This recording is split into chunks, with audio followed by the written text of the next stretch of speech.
মাধ্যম মাত্র। আবারও নরম করে কথা বলছো তুমি। প্রস্তাব নাকচ করার যৌক্তিক কারণও তো তাদের বলতে হবে। তোমার মেয়েকে বলে দাও যুক্তিসঙ্গত কোনো কারণ আমাকে দেখাতে। যদি দেখাতে পারে ভালো, না হলে এখানেই তার বিয়ে হবে। বাবা মা চলে যেতেই তটিনী বালিশে মুখ গুজে ফেলল। কোনো এক কারণে মিটিমিটি হাসছে সে। ফোনের শব্দে ঘুম হালকা হয়ে এলো তটিনীর। বিকালের দিকে শুয়ে হাজারটা চিন্তা ভাবনা করতে করতে কখন যে ঘুমিয়ে পড়েছিল সে টেরই পায়নি। মিটমিট করে চোখ খুলে বাইরে তাকিয়ে দেখলো এখনো আবছা আবছা আলো আছে। এদিকে অনবরত ফোনের রিংটনের শব্দে কপাল কুঁচকে এলো তার। আধো আধো চোখ খোলা অবস্থায় হাত দিয়ে কোনো রকম ফোনটা খুঁজে পেল সে। হ্যালো, কে বলছেন? চোখ বন্ধ করে ঘুম জড়ানো কণ্ঠে সে বলল, তটিনী। কে আপনি? কাকে চাই? তোমাকে। ঘুম হালকা হয়ে এলো তার। কানের কাছে থেকে ফোনটা সরিয়ে দেখলো আননোন নাম্বার। পুনরায় কানের কাছে নিয়ে প্রশ্ন করলো, বুঝলাম, কিন্তু আপনি কে? মাধুর্য, সকালে যার সাথে আপনার দেখা হলো। এক প্রকার লাফ মেরে শোয়া থেকে উঠে বলল তটিনী।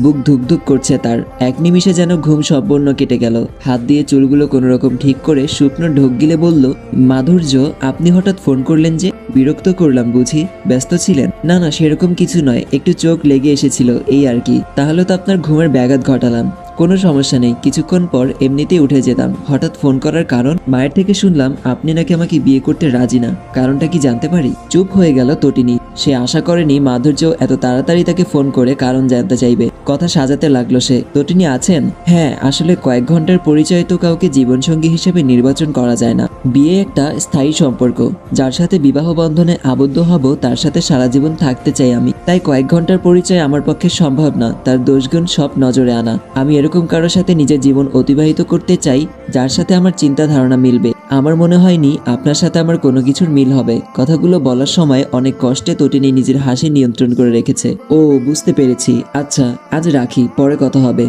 তাকে পরবর্তীতে কিছু বলার সুযোগ না দিয়ে ফোন কেটে দিল মাধুর্য। তার কণ্ঠস্বর শুনেই তটিনী অনুধাবন করতে পারল তার বলা কারণ মাধুর্যের মোটেও পছন্দ হয়নি। অবশ্য হওয়ার কথাও না। তটিনী কথায় কথায় তার মায়ের কাছ থেকে জানতে পেরেছে মাধুর্যই তাকে পছন্দ করেছে। সে আসতে চেয়ে বলেই তার বাবা মা সম্বন্ধ নিয়ে এসেছেন। মৃদুস্বরে হেসে উঠল তটিনী। থপ করে বিছানায় গা এলিয়ে দিয়ে মাধুর্যের ইনস্টাগ্রাম স্ক্রল করতে লাগলো। একটা ছবির দিকে তাকিয়ে বলল, আপনি হঠাৎ হারিয়ে যাওয়াতে কতটা কষ্ট পেয়েছিলাম তা শব্দে প্রকাশ করা যাবে না।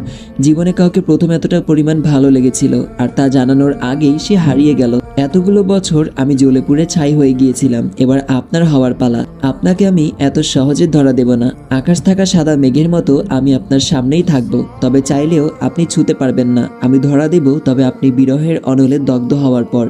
সোফায় শুয়ে গুনগুন করে পা নাড়িয়ে নাড়িয়ে ফোন স্ক্রল করছে তটিনী। তার মা এবং ছোট ভাই ঘুমে আচ্ছন্ন। আপাতত তার ঘুম আসছে না বলে সে জেগে আছে। কলিং বেলের শব্দে মনোযোগ ক্ষুণ্ণ হলো তার। ঘড়ির দিকে তাকিয়ে দেখলো কিছু